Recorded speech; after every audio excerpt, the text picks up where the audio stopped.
All right, boys and girls, in this podcast, what I want to go over is really how you can go ahead and continually grow your barbering business and blow past any plateaus.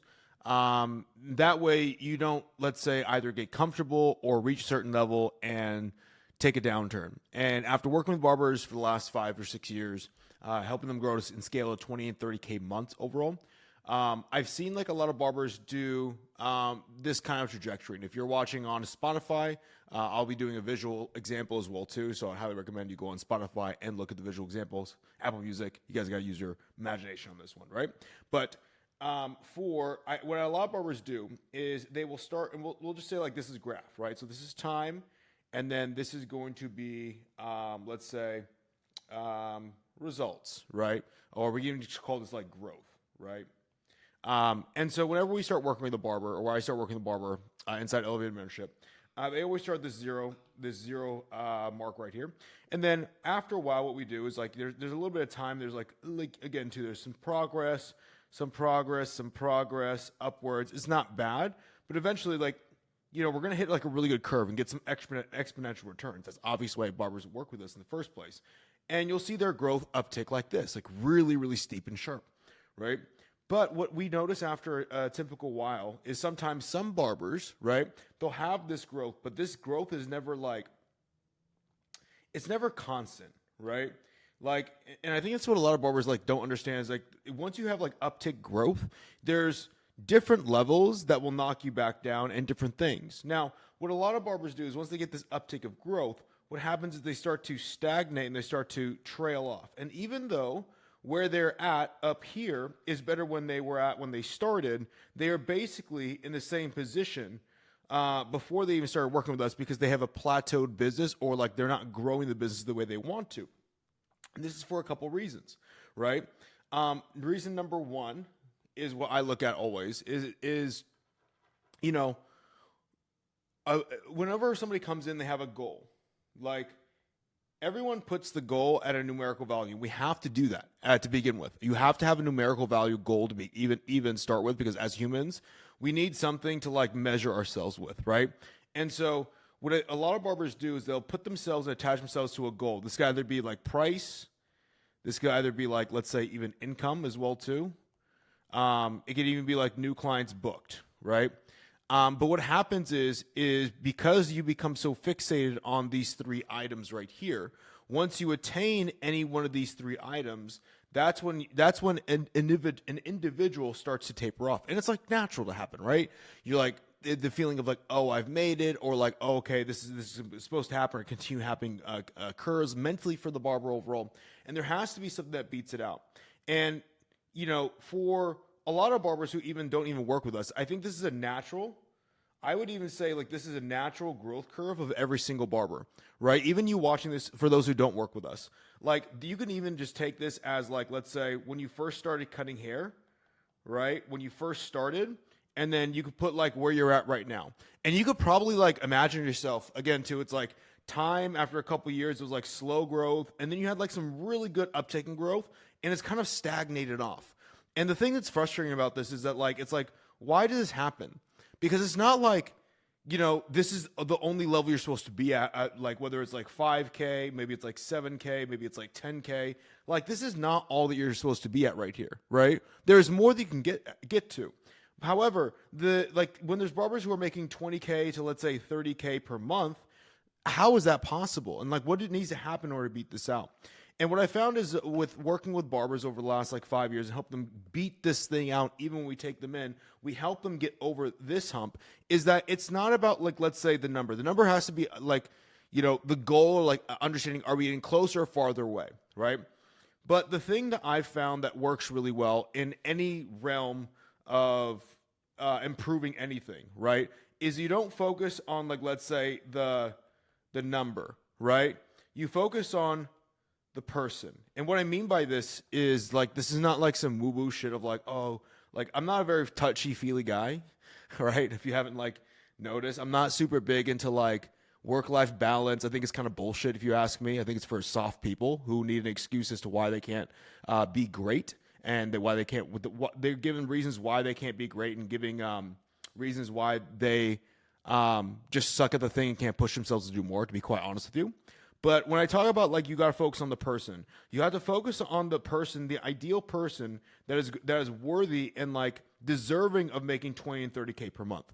Because what I think what a lot of barbers do, and I think this is with any people in general, right? You have like, let's say a number goal, right? I'll just write goal right here. So you have a goal and you fixate on goal, but fixating on goal is not going to get you the goal. Like the goal, it comes from actions. You taking actions, daily actions, and the byproducts of those actions is a result. And the result is the goal of hopefully of what we want, right? So by actions that you take, it's always an input-output relationship. There's an input of action and there's an output of a result.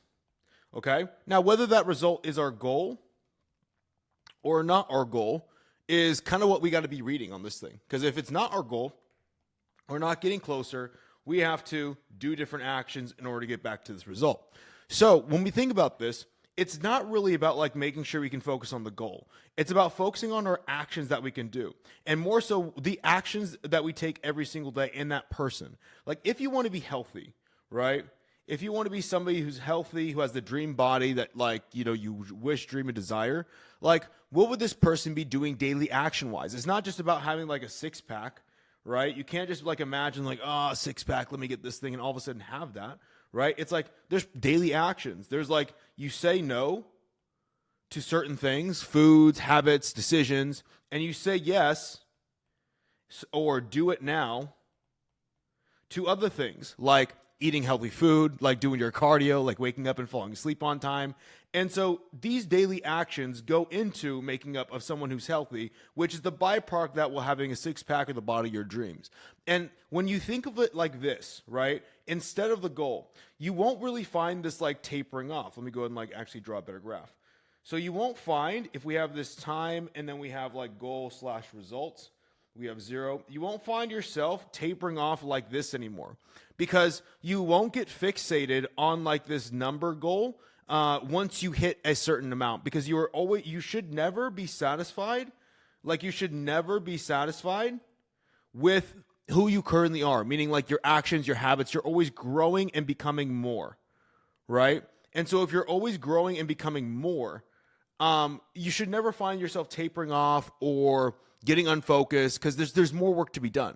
And it's like it's a slight little hack because I mean look at what happens to like people who win, like I mean if you really think about it, right? Like any like NFL, any like NBA, like any like professional sports team that can like of course like keep their team all the way together, if they win a championships, right? If they win some type of championship, the Super Bowl, the finals, whatever it may be, like why they should have a good chance at like repeating double, triple, whatever. But like, why do we not see that at all? Well, it's because again, too, many people and many athletes, their goal is just to win a Super Bowl, right? Just one. That's their only thing. So once they hit that, they start to taper off. It's like the Super Bowl slump, or the like once you win the big championship, it's like the big slump somebody has. And like you could see this everywhere in the world, right? Like you probably experienced this when you played sports, when you know you've seen your favorite sports team do it, your favorite player do it, and they kind of like have this like fall off after they reach the pinnacle high.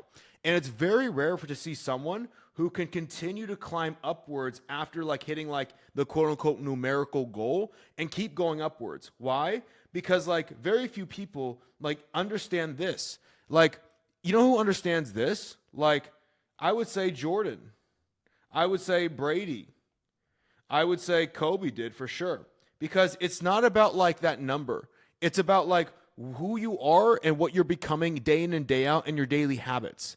And when you ride your daily habits, again, to everything is an input-output relationship, meaning if I take this pen or this digital pencil right here and I drag it across the screen, that's an input, right? An output would be, if I do that, you should see a line being drawn. If I did the same input on this wooden desk right here and I drew something on it, well, the output would be there's nothing on here, right? And so like, when you need to start looking at your actions like that, are the inputs that I'm doing getting me the outputs I want? So if I want to draw a line, right? And I'm like, okay, the iPad, this draws a line. But I do it on the table and I draw it. And I'm like, this is not getting me the correct thing. I'm not getting this, right? I don't change the goal. So I don't all of a sudden go back to the screen or go back to something else. I change my input, my action. So I change this pen to, let's say, a permanent marker. And I might draw it and see if that actually leaves a line. And like when you start thinking like this, you can start actually taking like better control over your life and better control over your business in a whole. And for me personally, this is all I did to be when I was a barber trying to grow and scale my business, because I would see myself build things up and I would like taper off at a certain level. And I was like, man, why is this happening to me? Like, I know I could be great. Like I would get pissed off at myself, get angry at myself. And it was like, oh, I don't have anyone who's like showing me what I need to be doing. And like, more importantly, I don't have a clear idea of who I need to become that's deserving of this great business. And when you get a clear identity on that, again, this is not some woo-woo shit, but it's just inputs, outputs, relationships, right? It's very logical, right? And so when you understand the actions that you need to take and the byproduct of those results of those actions are your goal, that is when you're going to have a forever growing business, because all you need to be focused on is always doing those actions and just basically staying on the fucking bike. And so if you are someone who is like wondering like why you always find yourself tapering off, or you might be comfortable, or you might be so-and-so, just look at yourself. Like, look at yourself real hard in the mirror. Is this the person that you actually, like, is this the highest version of yourself of who you want to be? Is this really who you think should bring in another child and be like a leader to a son? Is this who you want your daughter to look up to? Is this who regardless if you have a son or not, or a daughter or not, because I don't. And I still thought about this when I was 19 years old. I was like, dude, what the fuck am I doing with my life? I'm making like 2K a month, 3K a month. I am very comfortable. Why the fuck would I ever even think about, number one, like what type of woman would even want to marry or be with someone who's comfortable, not pushing forward, has a mission in life? And number two, what type of father figure can I be to even lead a family, lead a son, or even lead a daughter? My son to be someone who looks up to me, right, in terms of like a father figure of like this is what a man should be, and to be the man my daughter should always be striving to attract and be with in the future. I was like, I am the standard. And so if I am comfortable right here, like what the fuck am I doing with my life? It was like a wake-up call. And I was like, I need to push forward. Now, regardless, like if you, whatever you are, situation you're in, because I don't even know, even at the moment in time, if I want to have kids or get married. I'm 31 and I'm still just like, I'm just so bullish on my business, right? I really don't give it any thought. But I really like, I just thought like, even if I like, even with that thought in mind, even when I was 19, I was like, I want to best set myself up in the future in case I even want to have that opportunity. Because like the worst thing possible is like I just say, fuck this thing, right? And like I go through life for the next 10 years and stay comfortable. And then I realize like, oh, I would want to have that thing. And then I'm not set up properly to one, have the wife that I would truly want, or B, be able to be the man for the kids I actually want to be for, right? And I was like, that's a pretty fucking like looking back on that, I would just waste 10 years of my life for what? Bullshit to stay comfortable? Like to sit on my ass, play video games? Like what type of dumb shit is that? Right? Like seriously. And so I thought it was more admirable, and I thought it was much more, it was a better mission for me to actually like improve myself, to give up bad habits, to scale my business, to become a better man, to think better. Right? I think a lot of people need to think clear and like actually like understand how to think in general. Because I didn't know how to fucking think to save my life. Couldn't even read like 3 pages of a book, let alone run a business. If you can't even read 3 pages of a book, how the hell do you think you are deserving of making 20K or 30K a month in business? You can't even like read, right? And so to me, like this right here, I know it might sound so silly and so like not the most important thing whatsoever. To me, this was like everything. Because this set me of an understanding of actually how to grow and scale, of actually why I should drive my business forward, and kept me like very focused. Because it's not the individuals who have a good 6 months locked in. Because if you ever done that, Congratulations. Everyone can fucking do that. Who can stay locked in for years on years? Because those are the fucking players. It doesn't fucking, I don't give a shit if you grow and scale your business for like over a 6-month period. Who's actually always continually pushing and growing the business at a very, very fast and scalable level? Those are the people I think are cool. People who are doing shit that's never been done before. Because I didn't think it was respectful at all to just do the run-of-the-mill bullshit of like what every other barber did and like just stay comfortable with that. I wanted to push the narrative forward. So for you, if you are someone who is again to find yourself like tailing off in things, like understand it's all your fault. You know, it's kind of blunt and like, but it's all your fault because you have allowed yourself to not understand that you are not taking action, that you are looking at the numerical value goal versus like becoming the individual who is worthy of having that goal and not even getting fucking help doing this. Because I'm willing to bet you're sitting on your ass playing video games, smoking weed, and doing shit that you shouldn't be doing, blowing your money all fucking weekend, and really not doing the shit you need to be doing, and being basically like an average fucking barber. And guess what? Because you're average, like, taking like an average fucking barber, you are also being the average fucking barber as well too. And I don't want you to be that, which is why I make these videos and also podcasts as well too. Because to be honest with you, I was the average fucking barber. I know that at the end of the day, if I can go ahead and scale my business up and actually get myself out of that hellhole, and trust me, it is a hellhole. Like, you think about it every single day, every single night, like, what the fuck am I doing with my life? I'm so fucking glad that I actually spent the last 10 years to actually improve myself instead of just sitting in my shit and staying comfortable and eating hot Cheetos all fucking day long. So stop filling your fucking face with hot Cheetos, all right? Real quick, comrades, if you don't want to be an average barber stuffing your face with hot Cheetos all day long, what I went ahead and did down below is added a link to the description that you can find right down here. If you click this link, this very first link, it'll take you to a page that shows you a video really breaking down how we grow and scale barbers of 20, 30K months. And this is like kind of give you an inside look of how we work with barbers and really how our process works. It also highlights the 3 mistakes most barbers are making that are keeping them from growing and scaling their business and keeping them in that average rate and like stuffing their face with hot Cheetos.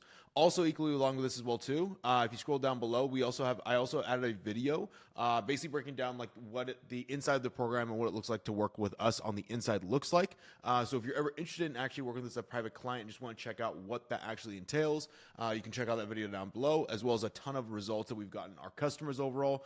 And if you're ever interested in also working with us one-on-one, I also added a link to go ahead and book a call with us as well. No pressure though. At the end of the day, if you just want to go ahead and see what the process looks like and our process looks like to grow and scale barber 20, 30K month, go click the link down below, go and start watching that video. And with that, I'll see you guys in the next video.